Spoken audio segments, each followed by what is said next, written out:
یوه عامه غلط فهمي په نن معاصرو انساني ټولنو کې دا ده چې دوی مدعیان دي مساوات دي په مابین د قشر د نارینه‌و او د زنانه کې. دا خلک ځانونو ته د تعلیم او د ثقافت خاوندان هم وایي، خو دا دومره لویه غلطي ده چې مساوات په مابین د ذکورو د اناسو کې امکان نه لري، واقع کېدلی نشي او تصور یې نشي کېدلی.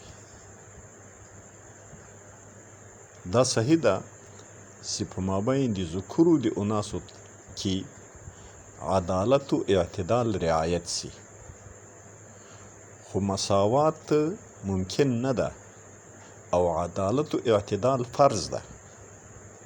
اعتدال و عدالت ویل کېږي هر ذی حق ته خپل حق په خپل وخت کې په خپل مقدار په خپل ځای کې ورسول. دا د نارینه حق هم ده او دا د زنانه حق هم ده. او مساوات ویل کېږي تساوي د شیئینو ته، برابري د شیئینو ته، د دوو شیانو برابري ته په ټولو امورو کې بې له تفرقې او له تمیزه، چې هغه ممکن نه ده. البته د مساوات شعارونه چې یو تعداد خلک ورکوي هغه خالص د خپلو شهواتو د اشباع دپاره د مساوات چغې وهي، چې خالي د دوی خواهشات او شهوات د هغو اشباع وسي او یو مخلوطه او بې بندوباره معاشره رامنځته سي. دغه ته دوی د مساوات عنوان ورکوي. کني اصل حقیقي مساوات د نارینه او د زنانه تر مابین ممکن نه ده. کله داسې کېدلی سي چې دوه زمن پلار وزېږوي او دوه زمن مور وزېږوي، دوه اولادونو ته پلار شیدې ورکوي دوه کاله او دوه اولادونو ته مور شیدې ورکوي دوه کاله.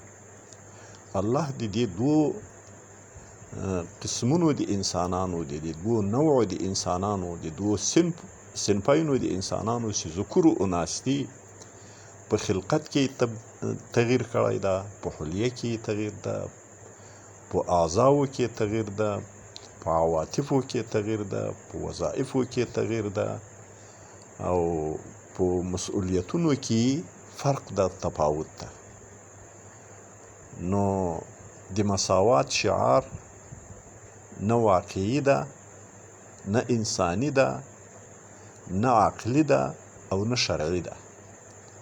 او اعتدال هم عقلي ده، هم انساني تقاضا ده، هم د شریعت تقاضا ده. هم الله غواړي په خپل مخلوق کې د اعتدال او د عدالت تامین.